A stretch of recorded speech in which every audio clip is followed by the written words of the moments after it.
Students, आज हम कर रहे हैं बिजनेस स्टडी का यूनिट फर्स्ट।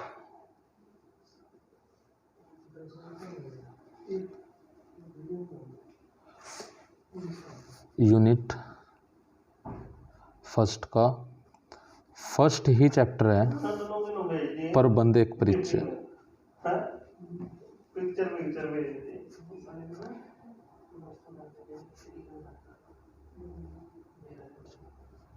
ये हमारा फर्स्ट चैप्टर है।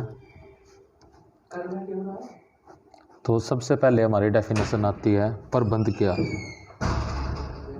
प्रबंध क्या है तो आप बताओगे प्रबंध एक प्रक्रिया है।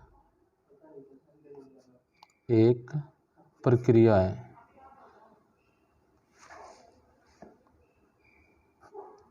प्रक्रिया क्या होती है? प्रक्रिया वो होती है जिसमें किसी भी काम को एक निश्चित ढंग से किया जाता है, जिसमें किसी भी कार्य को कुशल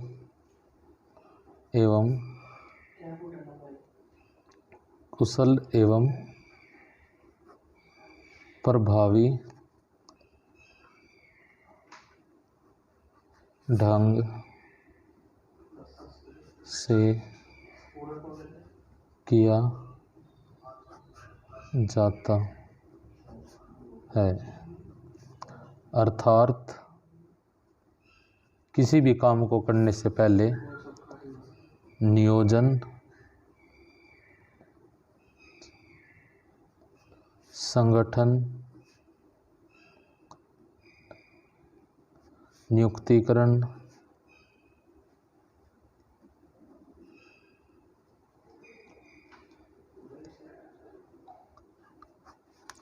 निर्देशन,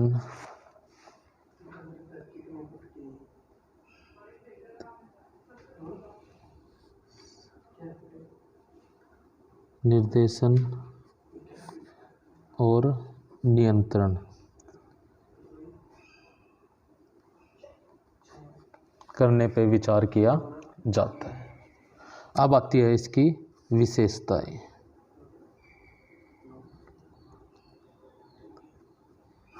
प्रबंध की कितनी विशेषताएं हैं और कौन कौन सी?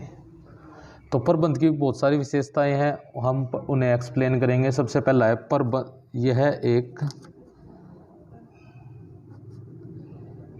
सामूहिक प्रयास है। प्रबंध जो है एक सामूहिक प्रयास है। इट मीन्स कि प्रबंध कोई भी एक सिंगल पर्सन नहीं कर सकता, उसके लिए एक समूह का होना जरूरी है।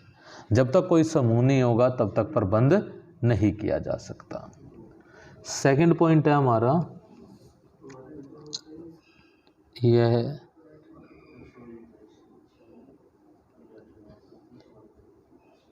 उद्देश्य प्रधान।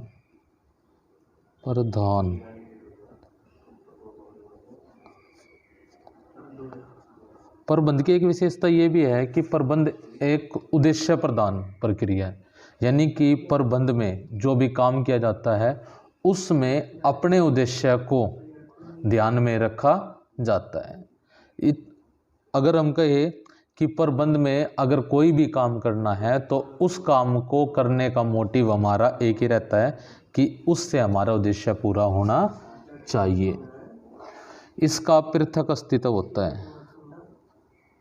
प्रबंध का पृथक अस्तित्व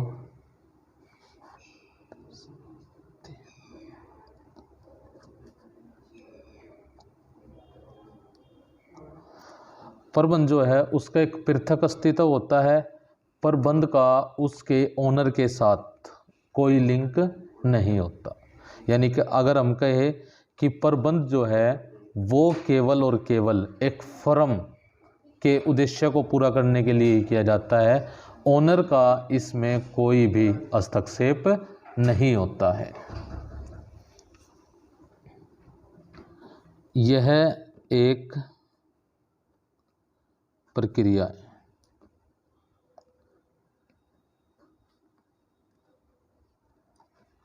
प्रबंध जो है एक प्रक्रिया है। प्रक्रिया मतलब जिसमें किसी भी काम को करने से पहले स्टेप बाय स्टेप किया, या फिर हम कह सकते हैं कि किसी भी काम को स्टेप बाय स्टेप किया जाता है।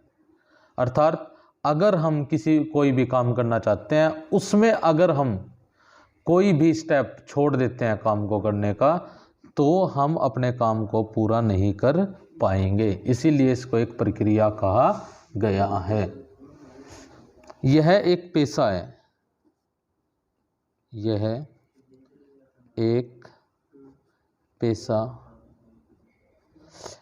पेशा मतलब क्या होता है? जिसमें किसी भी काम के बारे में विस्तृत जानकारी प्रदान की जाती है। अर्थात किसी भी काम को करने की एक विशिष्ट कला को पेशा कहा जाता है। तो प्रबंध भी ये क्या है? एक पेशा है। विज्ञान और कला दोनों है।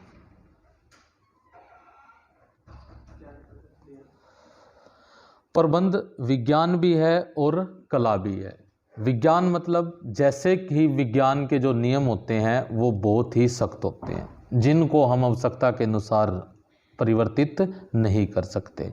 तो प्रबंध के भी कुछ ऐसे नियम हैं जिन्हें हम आवश्यकता अनुसार परिवर्तित नहीं कर सकते। जबकि प्रबंध में कला के भी कुछ गुण हैं। कला के में क्या होता है कि हम अपनी आवश्यकता के अनुसार उसमें थोड़ा बहुत परिवर्तन कर सकते हैं। इसी प्रकार प्रबंध के कुछ नियम जो है वो कला की बात ही है, जिन्हें जो है अपनी आवश्यकता के अनुसार बदला जा सकता है। यह एक गतिशील प्रक्रिया है। यह एक गतिशील प्रक्रिया।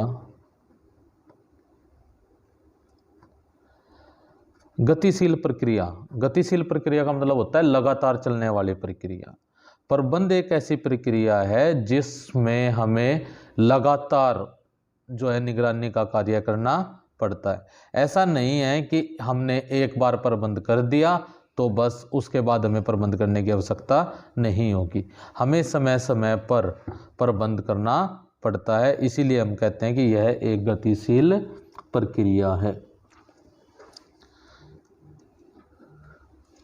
यह है सार्वभौमिक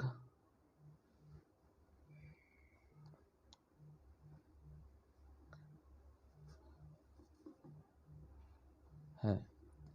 प्रबंध जो है सार्वभौमिक है। सार्वभौमिक मतलब सभी जगह पर विद्यमान, कि अगर हमें कोई भी काम करना है तो उसके लिए प्रबंध का होना बहुत ज़्यादा जरूरी है।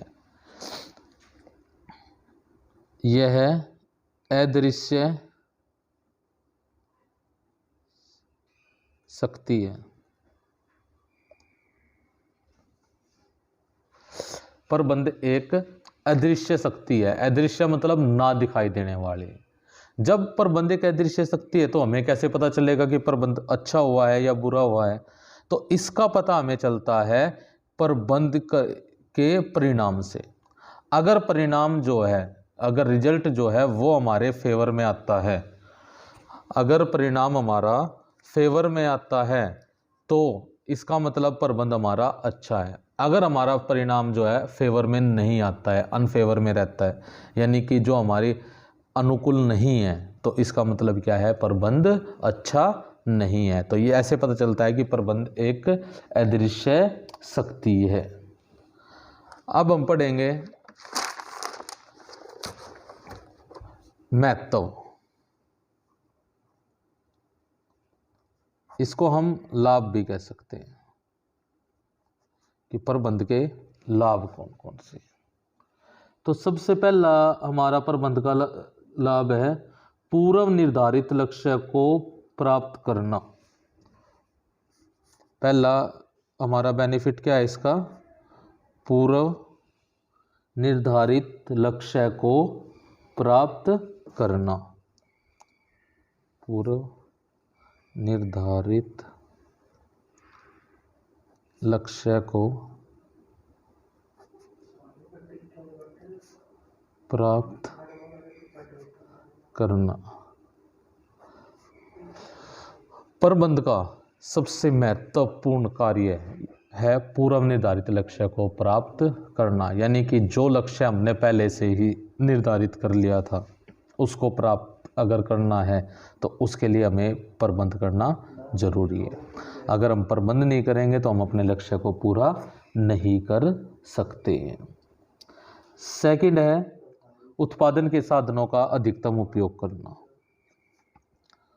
उत्पादन के साधनों का अधिकतम उपयोग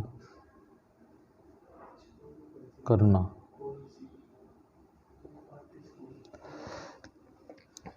दूसरा जो इसका महत्व है वो है उत्पादन के साधनों का। प्रबंध की सहायता से ही हमें यह पता चलता है कि हमारे पास उत्पादन के कितने साधन उपलब्ध है और हम उनका प्रयोग किस प्रकार से कर सकते हैं। थर्ड है प्रतिस्पर्धा पर विजय प्राप्त करना।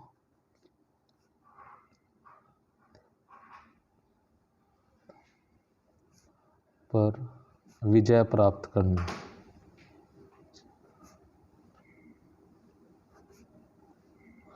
प्रतिस्पर्धा यानी कि कंपटीशन, कंपटीटर। अगर हमें अपने कंपटीटर को पीछे छोड़ना है तो उसके लिए हमें एक रणनीति बनानी, एक नीति बनानी पड़ेगी जिसकी सहायता से हम उसे पीछे छोड़ सकते हैं, और उसके लिए हमें प्रबंध करना जरूरी है। फिर है हमारा बदलते वातावरण के साथ समन्वय सुनिश्चित करना। बदलते वातावरण का सामना करना। बदलते वातावरण का सामना करना, तो इसकी सहायता से हम बदलते वातावरण, यानी कि जैसा कि आपको पता है कि जो बिजनेस इन्वायरमेंट है, जो व्यावसायिक वातावरण है वो बदलता रहता है, और उसके साथ अगर हमें तालमेल बनाना है या उसका सामना करना है तो हमें प्रबंध करना पड़ेगा। फिर उसके बाद आता है आय में वृद्धि करना।